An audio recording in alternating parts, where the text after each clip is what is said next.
In some of my past videos, people have asked what these bolts are and what I'm doing to the lid when I'm taking these bolts out. Now, these bolts are extremely important in the shop and the manufacturing process because these lids are poured separately from the base. When these covers are poured, there's rebar that runs the length on each side of the lid, connecting two bolts on the interior of the lid itself. These bolts allow us to lift and maneuver the lid around the shop. Now, we could do this, take these out and cap them off before we get to the cemetery, but then we would run the risk of forgetting these bolts at the shop, and if the grave caves in, or if anything happens to where we need to use the buggy to put this lid on the base, we need these bolts installed. So either I wait till this moment if I have a dirt pile so I don't have to climb over it, I'll replace these bolts with caps right now, and this doesn't affect the integrity of the vault itself. This bolt is only about an inch into the concrete, and the concrete is over 2 inches thick, and that rebar helps with the stability of the lid itself. So this hole drilled in the top, when it's capped off, these bolts and that rebar does not affect the seal on the interior of the vault because the interior liner is still fully intact. The bolt does not go all the way through, and the interior liner and the interior butyl adhesive is what seals the vault. The outer protective layer is just a secondary form of protection from the outside elements, and it's also an aesthetic appeal with this gray simulated granite throughout the entire Aegean vault that we have here today. And this process really depends on the vault. With this Trigard Aegean, when we order the parts to pour these vaults and manufacture them in the shop, these caps are included with vaults like the stainless steel triune, the bronze triune, with vaults like the Wilbert Venetian. Those vaults don't have a cap per se because the exterior cover is concrete. So what I do is either cinch those bolts down to where they're as flush to the concrete lid as possible and they're very unnoticeable, or I will take the push caps that we use for the Wilbert Continental handles and I'll push that push cap in and cover it with touch-up paint, and it hides it really well. But this is pivotal. We have to have these bolts in here just to make sure that we can roll out the vault while we're in the shop, and also if we need to maneuver the lid around with the buggy, as you've seen in some of my fall setup videos, we have to have those bolts or it would be next to impossible to be able to move this vault lid around. Especially on a Trigard lid, these Trigard lids are substantially heavier than a Wilbert lid because they are so much taller, and the weight on a Trigard burial vault is almost equal for the base and the lid. So this lid is just shy of the weight of the base. If I had to guess the weight of the lid versus the base, a Trigard Aegean weighs in around 2,200 pounds. So if I had to make an assumption, the base would probably be around 1,200 pounds and the lid would be about 1,000 pounds. It's different on a Wilbert burial vault. They are slightly heavier.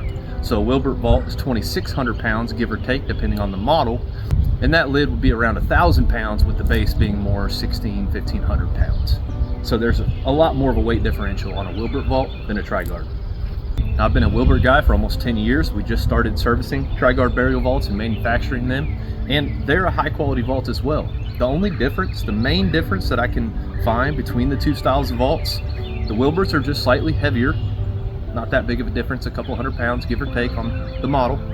And the Trigard seal is just ever so slightly different. The seal on a Trigard lid is wider but slightly shallower, and a Wilbert lid is deeper and slightly skinnier.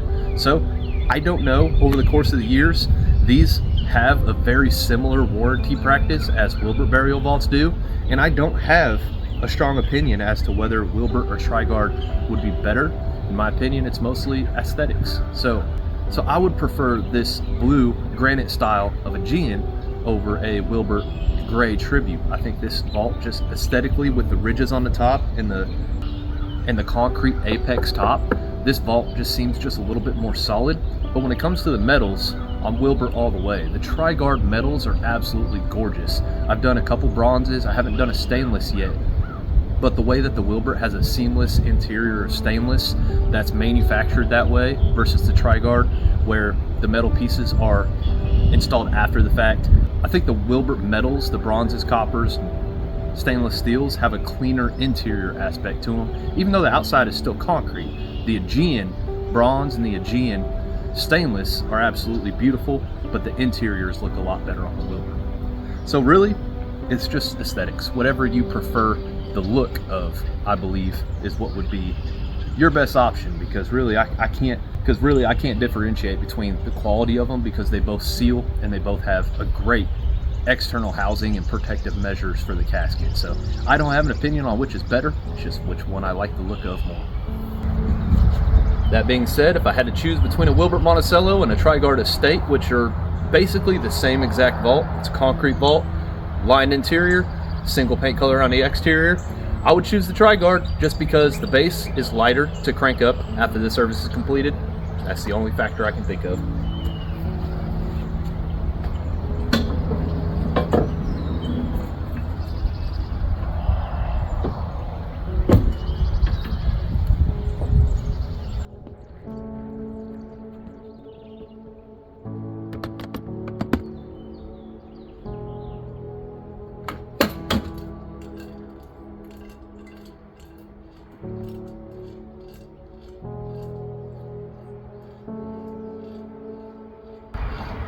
That's not good.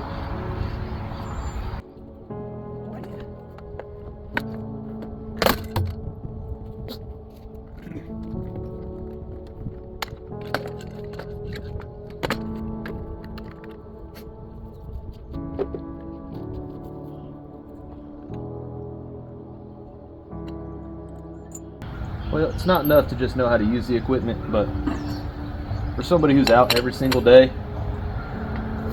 this equipment really does take a beating, and we have to know how to put things back together in situations like this. Luckily, this equipment is pretty simple to fix.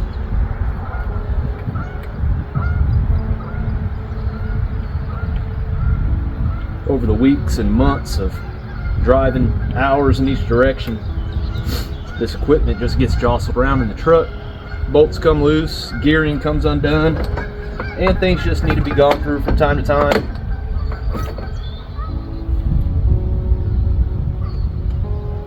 Tightened up, adjusted, just to make sure everything's in working order. What happened here today is the main lag bolt that holds the entire end together came loose and came out. After that, the screw that holds the bar from spinning stripped. I may be having to drill this out back at the shop this afternoon, but we'll make it safe and service ready for today.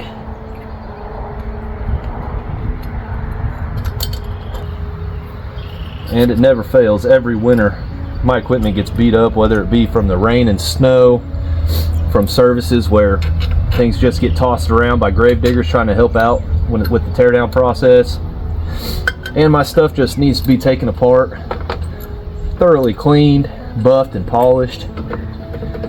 And that's going to be one of these days coming up here quick, because I mean, you can see the outsides of my lowering device are in pretty rough shape.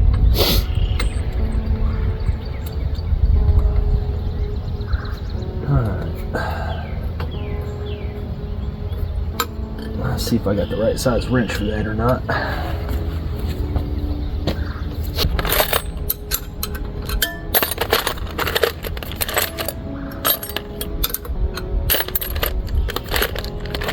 No siree.